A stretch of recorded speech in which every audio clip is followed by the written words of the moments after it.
Ciro Ferreira Gomes, ex-candidato 2 vezes à presidência da República, tem 54 anos. Atualmente não tem mandato eletivo. Ciro nasceu em Pindamonhangaba, em São Paulo, mas fez carreira política no Ceará, estado que governou de 1991 a 1994. Foi também prefeito de Fortaleza, deputado estadual e federal. Ciro já foi filiado ao PDS, ao PMDB, ao PSDB, ao PPS e agora está no PSB, Partido Socialista Brasileiro. Candidatou-se a presidente da República em 98 e em 2002. Em 2010, sem apoio do seu próprio partido, não conseguiu ser candidato. Olá, internauta, bem-vindo a mais um Poder e Política Entrevista. O programa é uma realização do jornal Folha de São Paulo, da Folha.com e do portal UOL. E a gravação é realizada aqui no estúdio do Grupo Folha, em Brasília. E hoje o entrevistado é o ex-ministro, ex-deputado federal, ex-governador de estado, Ciro Gomes. Muito obrigado por sua presença aqui. Eu começo perguntando como vai a vida fora do governo e como é que o senhor está conseguindo viver fora do governo? Quer dizer, fora do governo não, fora da política, né? Eu vivi fora do governo praticamente 4/5 da minha vida pública, se tivermos em conta a minha relação com o governo federal, a quem eu movi oposição, até excepcionalmente o Itamar Franco, de quem eu fui ministro da Fazenda, ajudei ali a consolidação do Plano Real, e o primeiro mandato do presidente Lula. Os outros todos eu estive em oposição. Bom, agora eu também apoio a Dilma. Enfim, eu diria a você que é uma coisa muito boa, por um lado, porque eu posso dormir, enfim, sem muitas angústias, minha agenda eu que escolho, falo com quem eu quero, e por outro lado, também não é realizador. O senhor tem vivido profissionalmente fazendo palestras, é isso? Isso, eu Pra faço se sustentar? palestras. O partido, a fundação do partido me estipendia com uma garantia de sobrevivência, que é uma prática para travessias, né, de lideranças que, como eu, posso não estar no momento correto. Enfim, eu vivo do meu salário e faço palestras pelas quais eu me remunero. Tem ficado mais com a família no Rio de Janeiro, no Ceará, em Brasília? Como é que o senhor se divide? Estou mais dedicado ao Ceará. Agora, enfim, cumpri umas tarefas também muito agradáveis por delegação do governador Cid. Eu me meti lá na organização do partido, do PSB, que é o nosso partido, nos municípios todos do estado do Ceará e traquejando com um vereador, coisa que fazia mais ou menos 25 anos que eu não fazia, foi sendo muito agradável. Como está indo a presidente Dilma Rousseff depois de quase 11 meses no Palácio do Planalto? Olha, eu acho que ela está indo razoavelmente bem.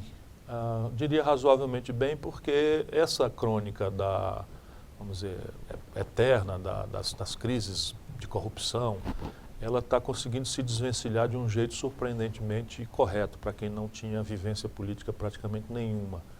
O que ela está revelando ao país é que, por pragmatismo da aliança terrível que ela teve que honrar, né, o arco de forças que compôs a base de sustentação da Dilma era a crônica de uma morte anunciada.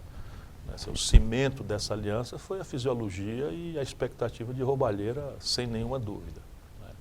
Como nos governos anteriores? Não, de jeito nenhum. O primeiro governo do Lula não teve nada a ver com isso. Tanto que ele mas durante o governo, quando durante ampliou o a governo, aliança. O Fernando Henrique, Collor não topou isso. Né? Sejamos justos, o Collor não topou isso e fez uma coisa muito inorgânica, acabou rompendo com tudo que está posto na vida pública brasileira e caiu pelos erros, mas caiu também por essa inorganicidade absoluta com que ele conseguiu se situar na presidência da República. O Itamar Franco não fez isso. O Itamar Franco apelou quase sempre para uma sustentação de opinião pública. Fernando Henrique e Lula? Os dois fizeram, gravemente. Eu me lembro de uma conversa que eu tive com o presidente Fernando Henrique, denunciando na época problemas graves no Ministério dos Transportes, e ele meio que rendido assim, porque claro que ele é um homem decente, ele não tem nenhuma deformação moral, na minha opinião. E os erros do Fernando Henrique que eu condeno veementemente são outros. Mas ele disse para mim, olha, você é muito jovem, um dia você vai sentar nessa cadeira aqui, era a cadeira de presidente da República, e vai ver que o presidente que não contemporizou com o patrimonialismo caiu. Eu disse para ele, eu não concordo com isso não. Eu fui embora e rompi com o PSDB. E depois, no primeiro governo do Lula, o Zé Disseu já queria essa trempe aí de PT com PMDB, com cimento de fisiologia. O Lula resistiu, eu testemunhei isso. Depois cedeu. Depois da crise do mensalão, ele resolveu ceder. E esse modelo foi herdado por Dilma Rousseff. Sim, mas o que ela está revelando que é importante, que é que ela não tem compromisso com o erro. Né? Agora, quase 11 meses de governo Dilma Rousseff, o senhor poderia apontar 2 grandes acertos ou 2 grandes erros até agora na administração e na política?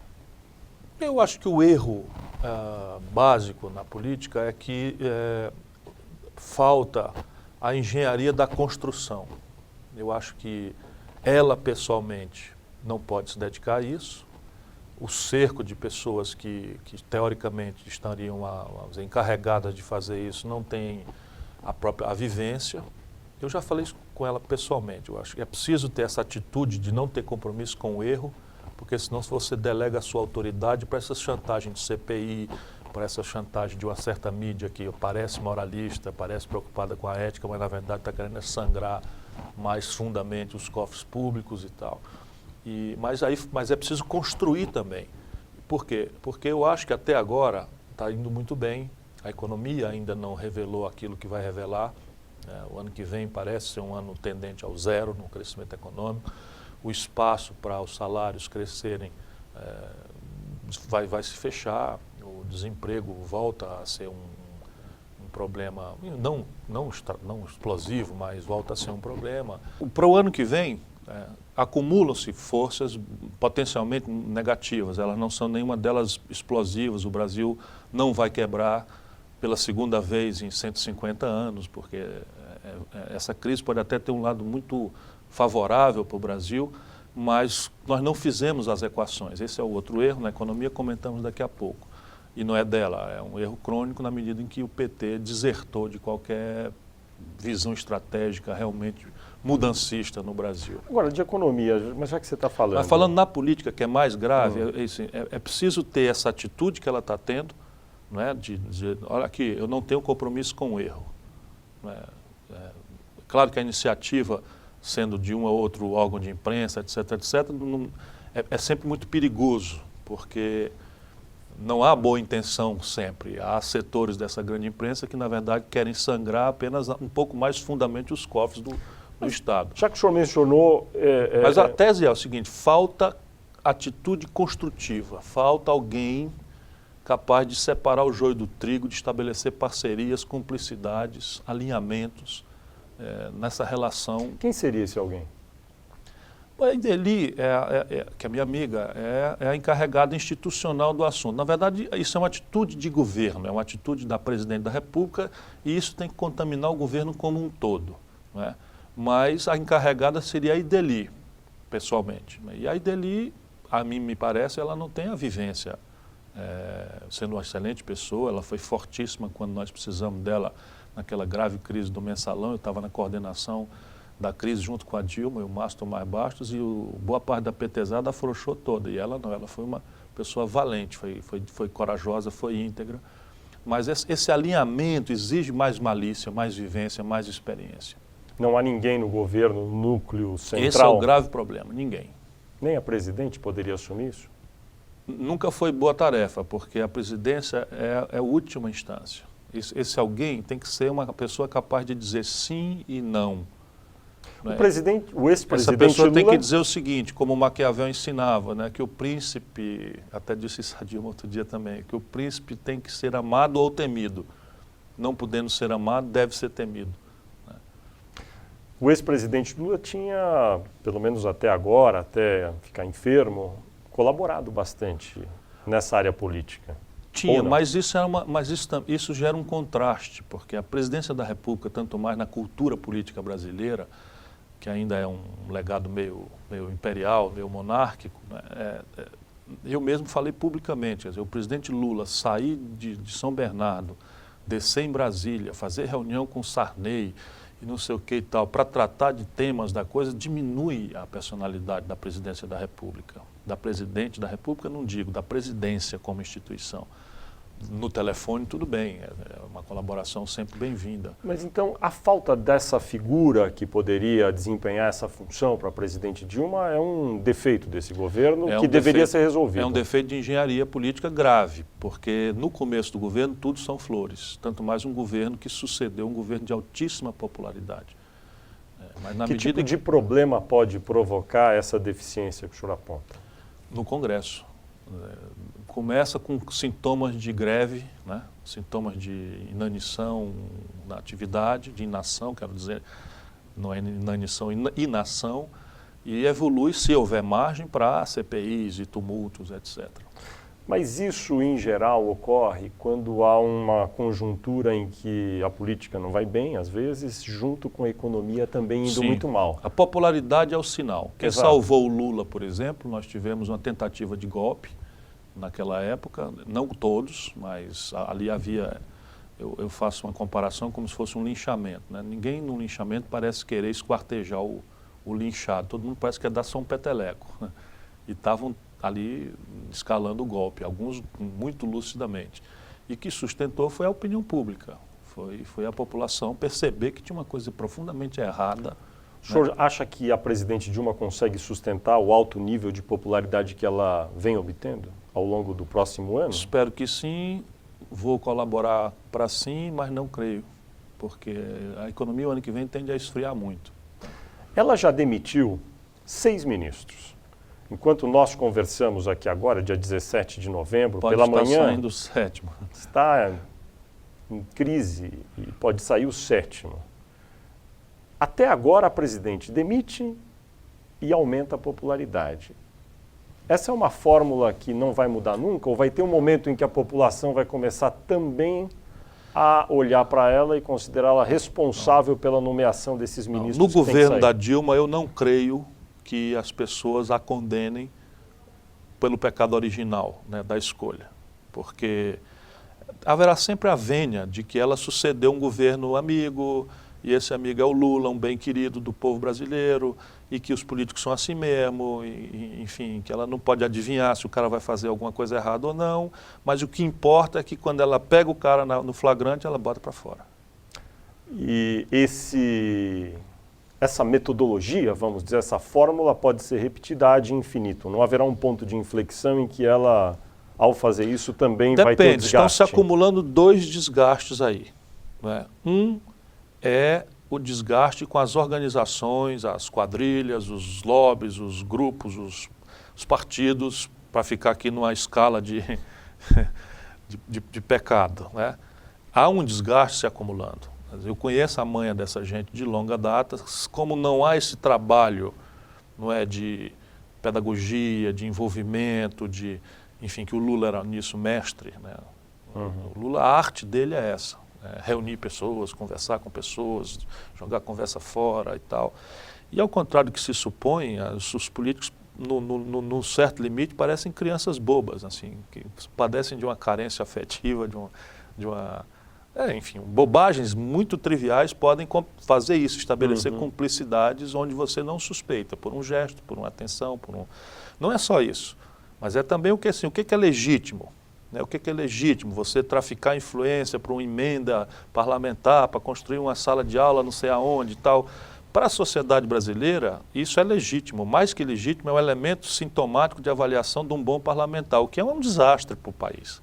A agenda nacional não tem consideração, porque o Congresso Nacional, salvo exceções, na verdade é uma grande Câmara de Vereadores, de paróquias que estão ali reunidos e tal, potencializando força para arrastar um pouquinho de dinheiro. E tem uma turma da quadrilha mesmo. Né, do assalto, do lobby, enfim.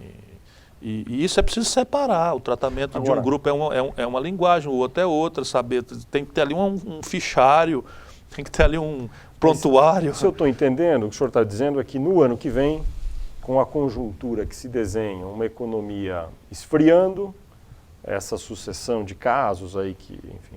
Paixões da eleição municipal... O senhor acha que ela tem uma crise anunciada pela frente? Ela tem uma crise anunciada pela frente. Sim, de que proporção seria, o senhor diria? A proporção dependerá de dois fatos assim, muito relevantes. O nível de crise econômica, ou o nível de centralidade que a questão econômica causará no meio social brasileiro. O outro é o comportamento do PT nas eleições municipais. O senhor sempre foi um crítico da atuação do PT. Não, eu sempre fui um aliado do PT. Sim, mas crítico de certas práticas do PT. De um tempo para cá, o PT, enfim, desertou, Fernando, das tarefas mais graves que a sociedade, sendo o partido mais importante do Brasil, desertou de qualquer compromisso ético, desertou de qualquer compromisso republicano, desertou de qualquer compromisso transformador. Mas houve um aprofundamento disso no governo Dilma? Mas o governo Dilma herdou um PT completamente fisiológico. Mas ele piorou com o governo Dilma? Eu acho que piorou porque a lealdade à Dilma que o PT devota não é tão real, tão forte quanto a que devotava ao Lula. O Lula moderava esses apetites, como a Gabora acabou de demonstrar na sucessão municipal de São Paulo. E a Dilma meio que foi engolida a contragosto, né, pelo PT. Agora, o PT, o senhor acha que aplaude ver com alegria essa desgraça de vários ministros que foram saindo, nenhum dele, e está trabalhando para fritar todos os outros? Claro. Não há a menor dúvida disso. O PT ensaiou apropriar-se do Ministério dos Esportes e o PCdoB anotou isso. O PT se apresta a abocanhar o Ministério do Trabalho e o PDT está vendo isso, né? O PMDB já faz tempo que percebeu, né, esse é o problema. Enquanto é um partido que tem as responsabilidades mais graves da conjuntura histórica brasileira, tem história para isso, eu não sou um crítico do PT, eu sou um admirador frustrado. O PT virou isso, essa coisa de fisiologia, sabe? São 6 mil caras com cartão corporativo, com carrão bonito para passear para cá e para lá, e novos ricos e deslumbramentos, é uma coisa chocante para mim. O seu partido, o PSB, tem 2 ministros no governo. Você acha que o PSB pode ser o próximo aí a ser, enfim, atacado aí nessa sanha de... O PSB tem um padrão, quer dizer, o comportamento dos nossos quadros, por média, né, ou por regra mesmo, é um comportamento de gente muito cuidadosa, de gente muito decente. Você tem aí as pessoas que ocuparam o ministério, Eduardo Campos, né? Eu acho que a essa altura de 33 anos de vida pública limpa, eu posso dizer, eu tive que fechar o Ministério da Integração Nacional, o tamanho balcão de esculhambação que aquilo era, né, quando eu assumi o governo, no governo do Lula. Tinha essas maluquices de capacitação profissional, isso é um negócio de maluco, milhões de reais, entrega a picaretas, ONGs e não sei o que e tal, que fazem lá um arremedo de coisa, enfim, dinheiro jogando fora, dinheiro pelo ralo. O Leônidas nos Portos também tem uma história não muito conhecida ainda em Brasília, mas é uma história de retidão e tal. O Fernando Bezerra Coelho também tem se comportado, mas o que eu quero dizer é isso aqui, qualquer pessoa pode se corromper. Isso está na premissa do Esprit de Loire, do Montesquieu, né? Diz o poder corrompe, o poder total, dizemos nós, corrompe totalmente. Por isso há que ver controles, supervisão e tal. Ninguém está imune a se corromper, não é, tendo o poder na mão. No começo, na montagem do governo da presidente Dilma Rousseff, o senhor recebeu uma proposta para ser ministro da Integração Nacional, acabou não aceitando, queria o Ministério da Saúde. O que aconteceu? Vai virar verdade para o resto da vida a história que eu queria ministério. Eu não queria ministério nenhum, tanto que eu não aceitei participar do governo Lula no segundo, por mais honrado que tenha sido com sequenciais convites. E na montagem do governo Dilma? Eu achei também, por conta disso, eu falei muita coisa forte nas antecedências, quando eu fui derrubado do meu direito ou da minha pretensão legítima de ser candidato a presidente da República, eu falei coisas muito fortes, sobre por que eu não queria, enfim, me ajuntar com aquilo ali.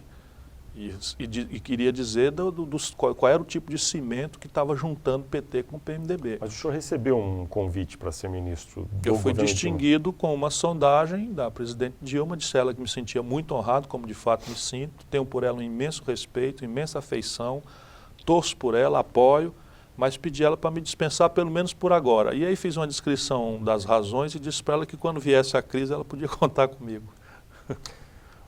O senhor mencionou que saiu da corrida presidencial em 2010. Foi forçado a isso pelo seu partido fui tirado, e pelo então presidente Lula, que trabalhou muito para que o senhor não fosse candidato. O senhor deve se lamentar, talvez, mas o que poderia ter sido feito para a sua candidatura ter sido mantida, na sua opinião? Na verdade, eu tenho um problema original. Quer dizer, eu tive uma tragédia, essa palavra é muito forte, eu tive um problema, né, na minha militância política de inconstância partidária. Quer dizer, eu entro na política por conta de pacote de abril, não sei o quê, vinculação de voto, entro na política porque meu pai era prefeito no interior do Ceará, estava em pleno correr sua sucessão, vinculação de votos, eu me obrigo a filiar no PDS, vindo do movimento estudantil. Isso com o compromisso de, assim que ia passar as eleições, aquilo era uma formalidade, podia votar contra, enfim, e passar para o PMDB. E assim fiz. Passei para o PMDB e estou pensando que agora vai. Aí o PMDB, Tancredo Neves, a quem eu ajudei, eu já estou antigo na estrada, né, eu já era contemporâneo do Tancredo Neves, eu, deputado, ajudei a eleger o colégio eleitoral. Morre o Tancredo, ocupa o PMDB, o Sarney, doutor Ulisses, e aquela esculhambação de escândalo de orçamento, o diabo, não sei o que e tal. Eu saio do PMDB e vamos fundar um partido ético de gente que pensava, gente que tinha compromisso com o país, chamado PSDB. Fui fundador desse partido lá no Ceará, fui o primeiro e único governador eleito em 94, e aí o Fernando Henrique vai se associar com o PFL e faz tudo o oposto do que a gente tinha prometido ao povo brasileiro. Aí eu rompo e vou embora para o exílio, achando que acabou a minha autoexílio, fui embora para a América do Norte, passei 1 ano e meio lá comendo pão que o diabo amassou, e, enfim, tendo sido ministro da Fazenda, ajudado a fazer o Real, etc. E aí volto, me filiei a um partido que tinha 2 deputados federais, para começar tudo do zero, baseado num livro que eu escrevi, estabelecemos uma doutrina, fomos para a rua, brigamos, não sei o que e tal, virei candidato a presidente da República, tirei 10 milhões de votos, o PPS. Na primeira, assim, fui a segunda vez, na primeira oportunidade que a esquerda vai ao poder com o Lula, o Roberto Freire, por inveja paroquial do Lula lá em Pernambuco, coisa de paróquia, resolve se associar ao PFL. E aí eu me obrigo a sair de novo do partido e vou para o PSB. E chego no PSB como recém-enquadrado e tal, um partido que, como muitos partidos no Brasil, tem uma direção de capitania hereditária, quer dizer, o Miguel Arraes era o chefe, o neto do Miguel Arraes, o meu amigo Eduardo Campos, é o chefe, e o Eduardo governador. Então tivemos uma discussão aberta, franca, não houve rasteira, não houve nada e tal. Eu acho que o PSB cometeu um gravíssimo erro de não disputar, não precisava que fosse eu. Mas um partido que tem 6 governadores de estado não se apresentar para a disputa, não é um partido nacional. O senhor vislumbra para mais adiante para o PSB? Sigo pensando a mesma coisa. Acho que o partido tem obrigação, agora mais grave ainda, por conta dessa deserção do PT. Volto a falar, aqui é uma admiração frustrada. Quer dizer, quem é que está considerando as mudanças estratégicas do país? Na verdade, o que está acontecendo, na minha opinião, é um texto que eu tenho aí aguardando um lugar para publicar, chama o crime perfeito. Está acontecendo no Brasil o crime perfeito. Quer dizer, o PT herdou a agenda neoliberal mal arrumada, né, a brasileira do Fernando Henrique, com aquela carta aos brasileiros, né, que eu chamei de carta aos banqueiros, que o Lula escreveu, impôs muito maior eficiência na gestão desse modelo criptoconservador, pôs coração, né, o modelo é o mesmo, mas a eficiência é muito maior, a austeridade fiscal do experimento PT é muito mais séria do que a do experimento fiscal do governo Fernando Henrique. A privatização escandalosa cessou e botou coração, né? O superávit primário é o maior da história, tirante o que eu fui ministro, né?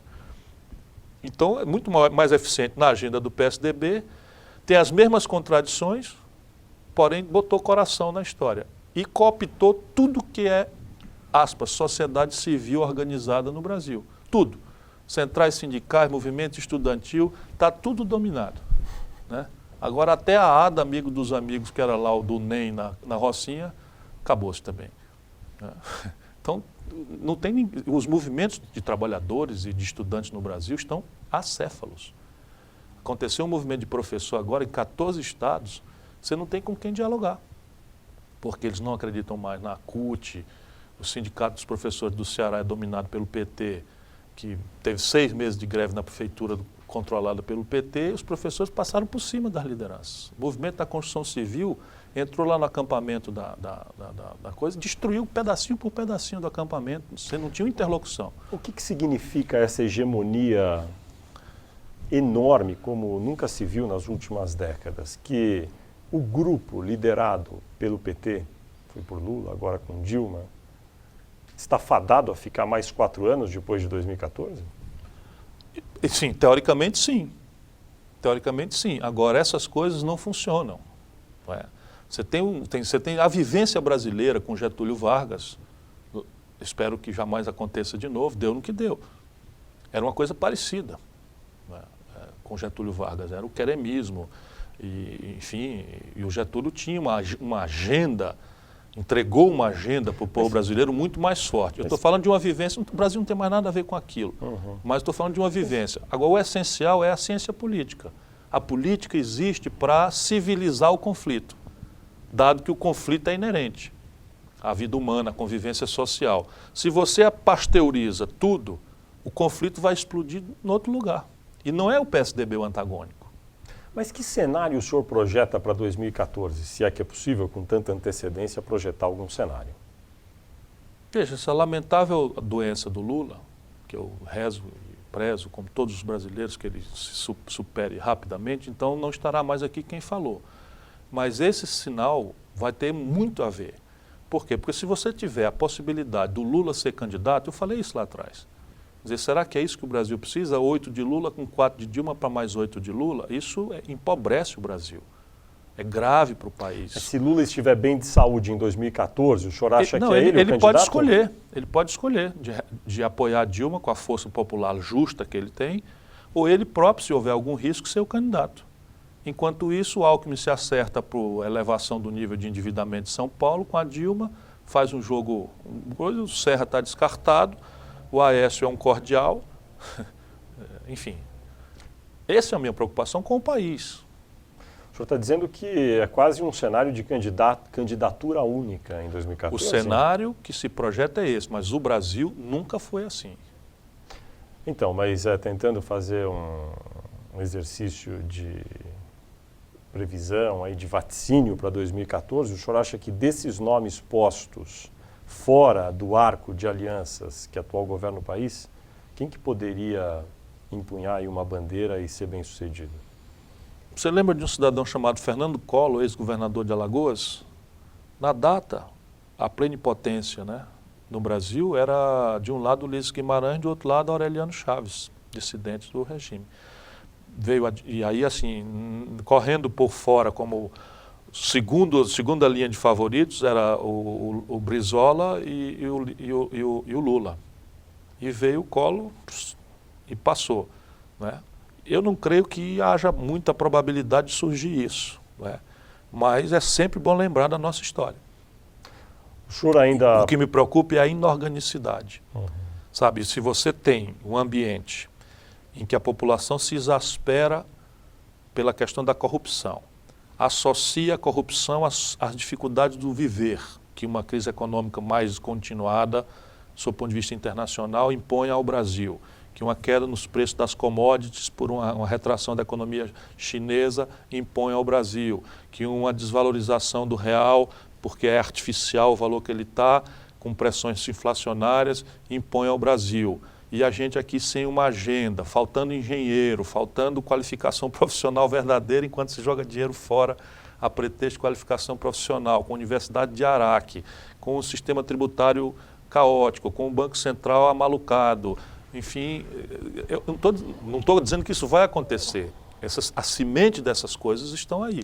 O senhor ainda tem energia, desejo de voltar a concorrer à presidência da República? Quem já concorreu 2 vezes como eu não pode andar mentindo por aí e dizer que não tem vontade. O que mudou em mim foi a disposição de brigar. Eu não tenho mais vontade de brigar por isto. Porque essa briga já me custou coisas como, é inacreditável, assim, o Tribunal de Justiça de São Paulo, contra a disposição explícita da lei, resolveu reabilitar um processo que estava caduco, prescrito pela lei, em que o Collor, a quem eu critiquei há 12 anos atrás, me me processa por dano moral. E aí devolve para um juiz singular que me condena a 100 mil reais. Cansa, né? Cansa porque outro dia denunciei esse Eduardo Cunha. Pelo amor de Deus, se existe uma imprensa no Brasil, não é possível. Não é possível. Esse cara simplesmente elencou como testemunha de defesa dele num processo por dano moral o vice-presidente da República, Michel Temer. Você me poupe, né, Fernando? Eu tô naquela do Rui Barbosa, de tanto ver triunfar as nulidades, embora a tese seja não desanime. Eu não estou desanimado. Mas o seu desejo é concorrer eventualmente a algum cargo em 2014? Não quero ser mais candidato a nada e admito ser candidato a presidente da República. Seu irmão esteve aqui, governador Cid Gomes, do Ceará, e disse que o senhor poderia eventualmente também ser candidato ao Senado pelo Ceará. Eu já fui candidato a deputado federal contra a minha vontade. E até generosamente acabei chegando na Câmara como o deputado federal mais votado do Brasil, proporcionalmente. Mas foi o pior experimento da minha vida pública, que já tem 33 anos. Por quê? Porque eu não fiz nada. Eram 4 anos de ociosidade, porque a coalizão PT-PMDB resolveu assentar-se numa meritocracia às avessas. Quanto mais picareta e mais analfabeto, mais prestígio. E todo mundo que tinha algum valor é escanteado, não faz nada. A gente fica ali 8, 9 horas, obrigado a ficar ouvindo conversa fiada, fragmentária, porque ainda fosse uma conversa convergente sobre qualquer assunto, me interessa. Eu sou ávido pela política, tenho vivências na política, fui, enfim, ministro da Fazenda, andei fora estudando as coisas e tal. A crise econômica mundial não foi refletida por um minuto. Um minuto na minha legislatura. Um minuto. Vamos parar aqui um minuto para entender a crise econômica internacional e suas repercussões no Brasil. Não houve isso. Por que a oposição não consegue fazer isso? Porque poderia ser um papel da oposição. Assim, eu tenho uma explicação depois da minha vivência lá. A Câmara Federal, que é o santuário da democracia. Entenda ambos bem, é preciso proteger, velar, guardar e respeitar a Câmara Federal. É ali que se representa o povo brasileiro, na sua maravilhosa contradição. Porém, a atual conjuntura faz com que, assim, vamos lá, 513 deputados, se cada um falar 1 minuto, isso dura 9 horas. Então não é possível, não funciona. Então, como não funciona, há uma tendência... Pode até demorar mais daqui para frente se vierem mais 8 deputados dos dois estados que foram criados. É ridículo. Aí, o que fazem? Tentam criar mediações. Tá? A mediação é o colégio de líderes e a mesa. Pronto. Aí aqui as minorias ativas, com a ingerência do Poder Executivo, fraudam o coletivo. Então, fraudam o coletivo. Os líderes de bancada, salvo exceções, não são líderes de coisa nenhuma, são gente boa, medíocre, que vai jogar baralho na casa do outro, joga futebol com o outro, que toma cachaça com o outro, faz favores para o outro, etc, etc. E a mesa é negociada em tratativas que fariam corar um frade de pedra.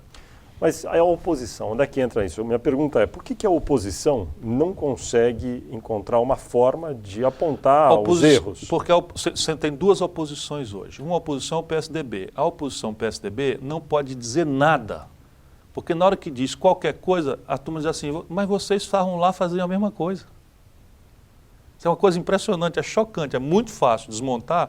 PSDB, porque o governo está aparelhando os cargos, não sei o que, espera aqui, Matarazzo, André Matarazzo, não sei quem, não sei das quantas, Mendonça, não sei das quantas, não sei o que, era de qual partido? Vocês são iguaizinhos, então, é aquilo que eu estou dizendo, é o crime perfeito. E a outra oposição é um PT Revival, que é o PSOL e tal. É o PT Revival, só consegue entender 2 coisas, corporativismo e moralismo. Então é bajulação dos justos interesses do servidor público, bancário, etc, etc, e o moralismo. Aí, a roubalheira, a esculhambação e tal. Mas assim, vamos discutir, o Ivan Valente até ainda propôs uma CPI sobre a dívida pública brasileira, ainda tentei colaborar na minha época lá, não aconteceu nada. Nada, absolutamente, é tudo dominado.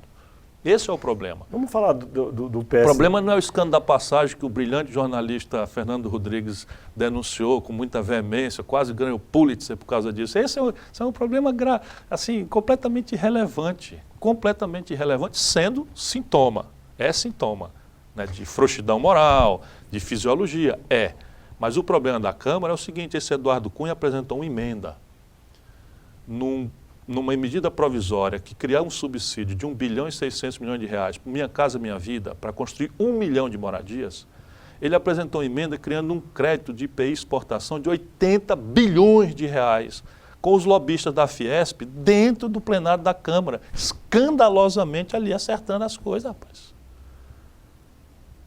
Ninguém disse nada, Fernando. Bom, eu fui para a tribuna, esculhambei, perdemos por 300 a 120 e conseguimos que o Lula, evidentemente, vetasse.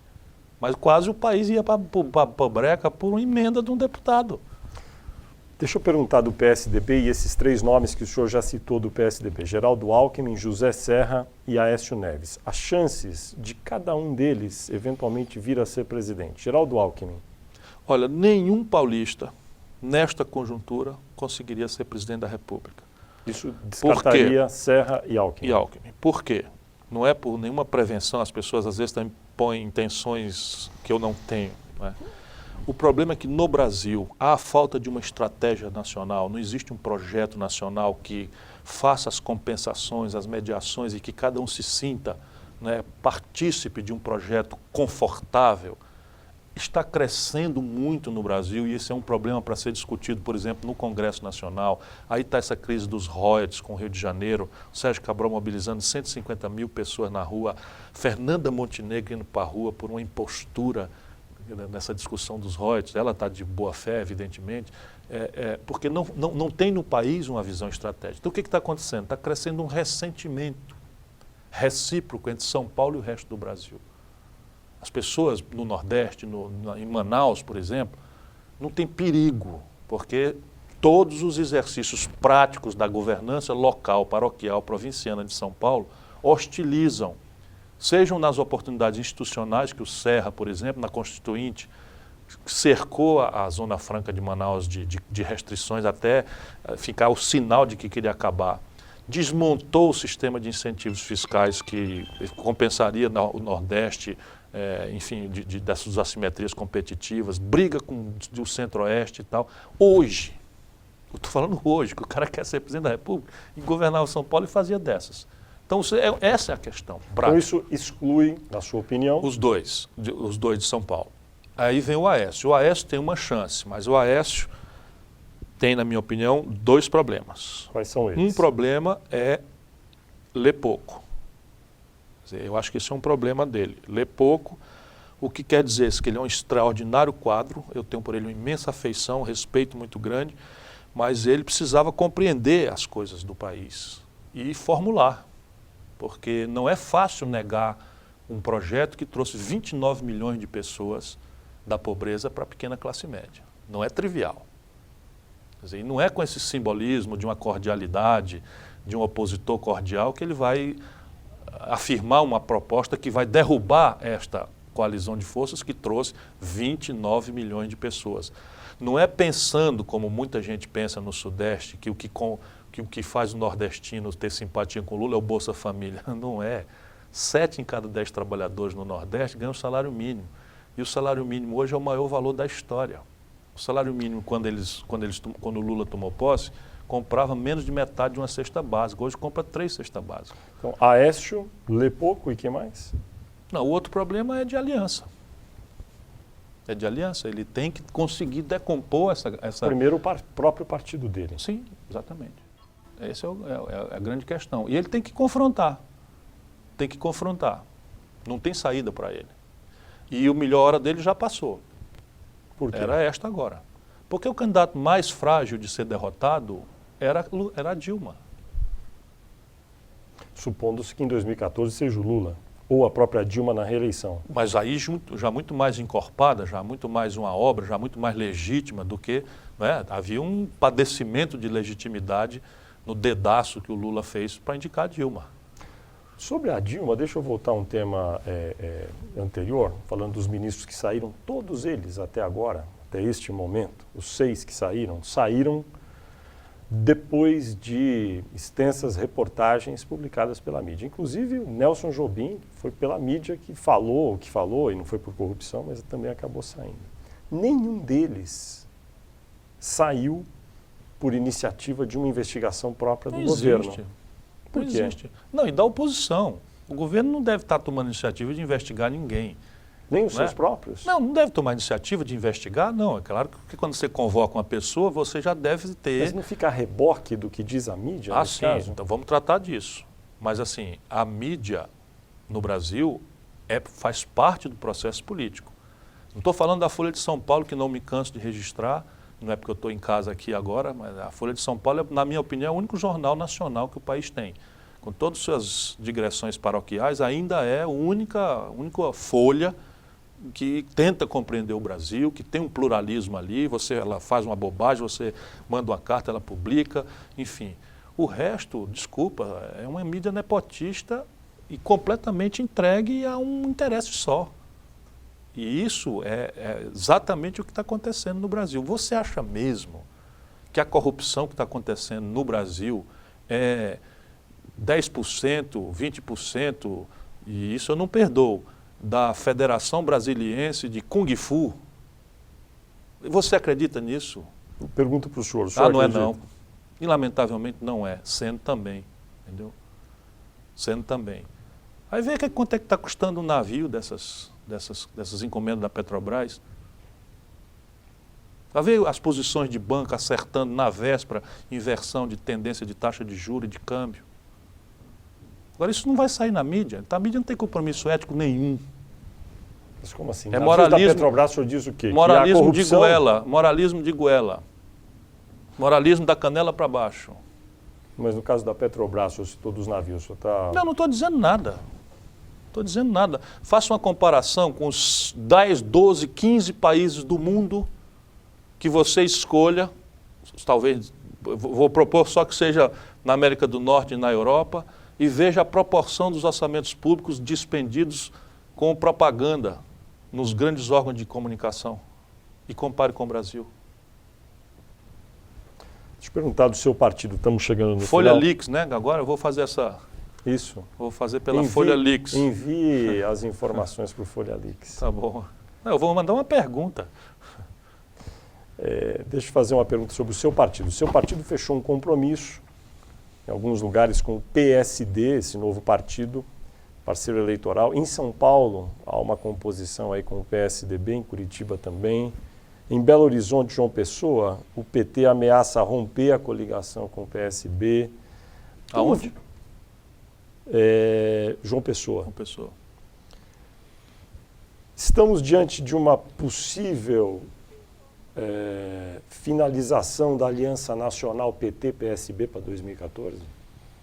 Numa das perguntas que você me fez, eu afirmei que uma das energias negativas que para o ano que vem se acumulam potencialmente para cima da Dilma é a atitude que o PT vai tomar nas eleições municipais. Porque o tamanho da goela do PT não tem limite. E o PT tem uma vocação que é da cabeça do Lula. O PT acha que só deveria ter um partido de esquerda no Brasil, e este mesmo seria o PT. E um partido de centro-direita, o PSDB, para que os jogos todos sejam decididos na Avenida Paulista ou nas suas vizinhanças. E nós não concordamos com isso, em absoluto. Vai depender, portanto, de um punhado de coisas. Agora, o PSB subalternizou-se. Nós estamos com muito pouca coerência, nós estamos participando do governo da Dilma. Eu, por exemplo, acho que se a gente vai tomar uma atitude, a gente tem que ser decente e correto com ela. Eu serei. O que significa isso? Você não pode ir para a oposição sem entregar os cargos, sem anotar para ela lealmente quais são as nossas questões, porque oportunismo de eleição, comigo não. Mas o senhor acha que existe essa hipótese, eventualmente, de não caminhar juntos em 2014, PT e PSB? Eu acho que é natural que isso vai acontecer em algum momento. Não sei se é 2014. A não ser que o PSB comece a definhar.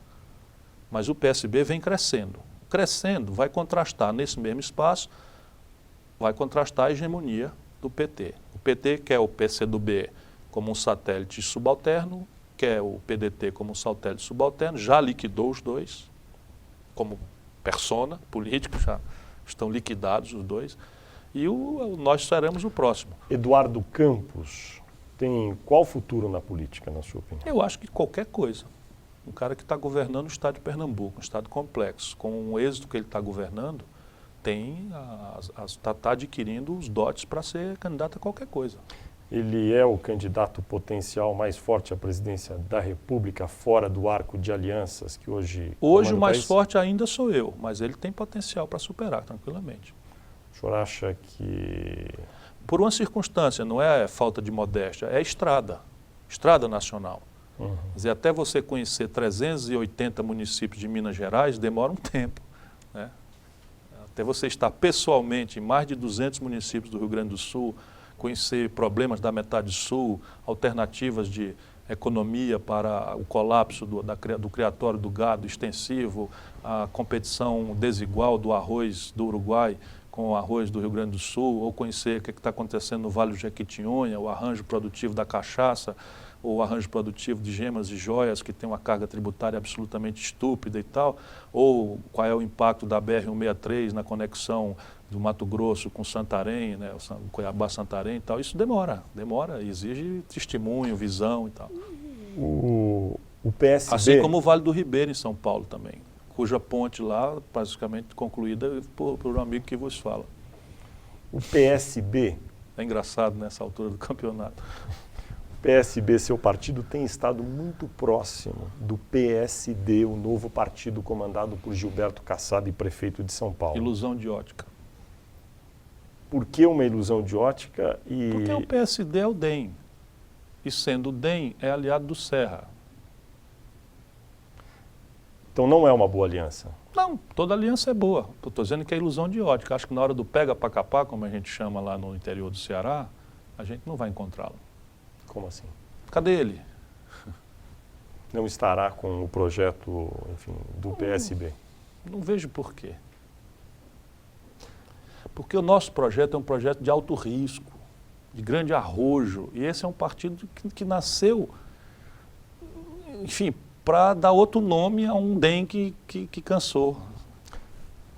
Com todo respeito.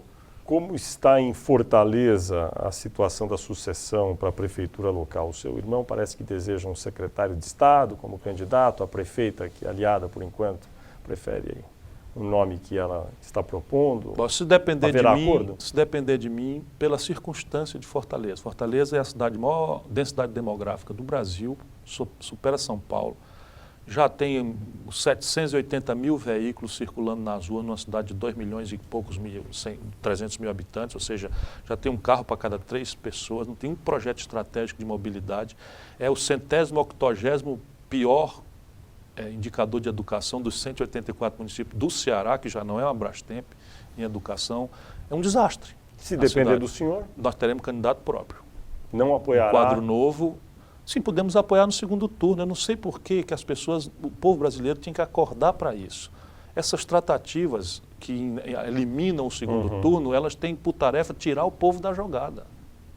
Então o senhor prefere não apoiar... Então se assenta o governador com a prefeita, pega daqui, toma dali, pega daqui, toma dacolá e tira o povo da jogada. O senhor defende sair da aliança com a atual prefeita, que é do PT, Luiziane Lins, e fazer candidaturas separadas? Separadas, e quem for indicado pelo povo para o segundo turno terá naturalmente o apoio do outro.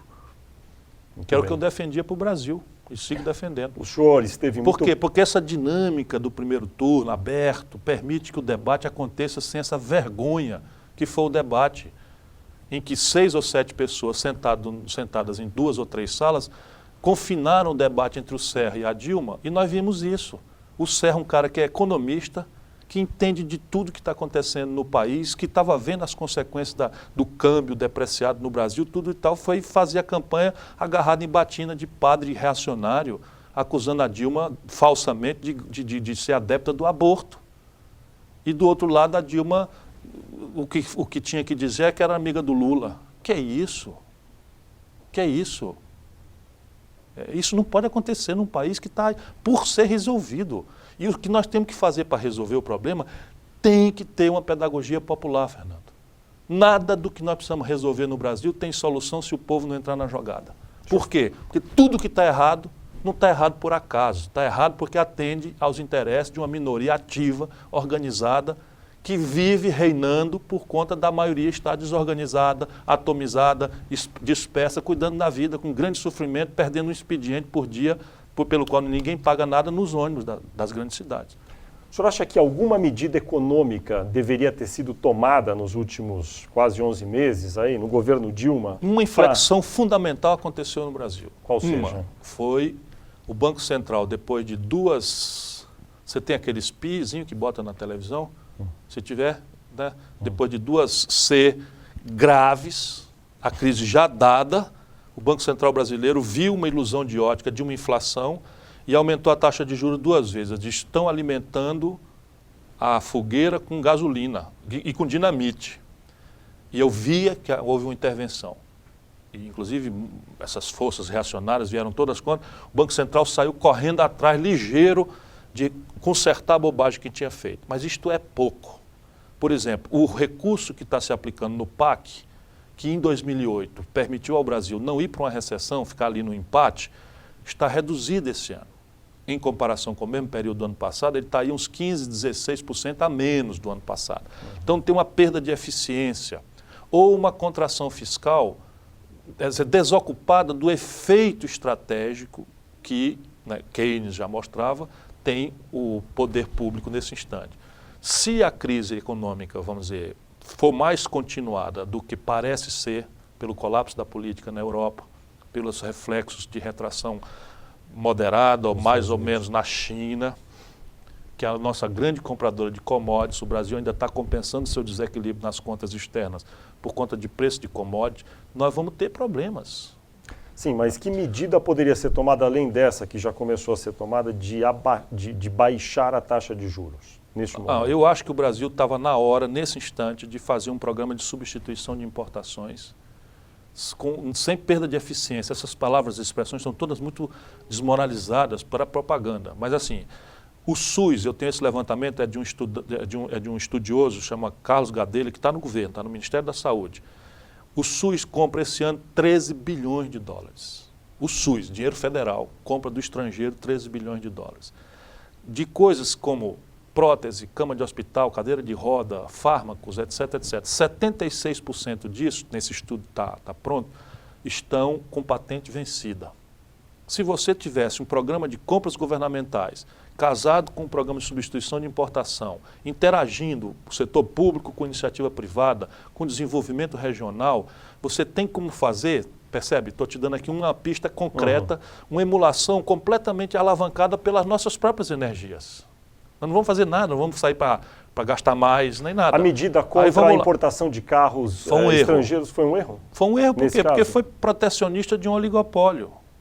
Aí não é o caso de substituição nesse caso? Não, poderia ser se houvesse uma política industrial de comércio exterior mais consistente. Falta à equipe econômica algum conhecimento maior disso tudo? Ao ministro Guido Mantega, a equipe que comanda a economia? Eu já fui ministro da Fazenda, ali é tanta fogueira diária que é muito difícil você ter momento para pensar estrategicamente. Quer dizer, o problema do Brasil é a falta de um projeto estratégico. Nesse projeto estratégico, o Guido tem uma grande contribuição para dar. Como ministro da Fazenda, não está dando. Por exemplo, essa imposição de alíquota de IPI maior foi coisa dele. Vencidas as opiniões do Ministério da Indústria e Comércio, do Pimentel, que percebe que não é bem assim, né? Porque está ali com a cabeça um pouco mais forte. Quem são as melhores cabeças da equipe econômica da presidente Dilma? Dilma. E depois? O Tombini. E depois? O Guido. Como está a sua saúde? Está bem, acabei de fazer um check-up, inclusive. Então, vários problemas de velhura, mas nenhum relevante. O senhor continua fumando? Não, parei de fumar. Desde quando? Engordei 10 quilos. Já quase 2 anos. 2 anos sem fumar? Quase 2 anos. Não fuma nada mesmo? Não, de vez em quando fumo um narguilé. Que faz mal também, mas não dá para carregar no bolso, então eu fumo uma vez por semana. Engordou 10 quilos em 1 ano? Em 1 ano e pouco, é. E como vai tratar isso? Não, ginástica, então, irregularmente, mas... Ciro Gomes, muito obrigado por sua entrevista à Folha e ao UOL. Obrigado a você.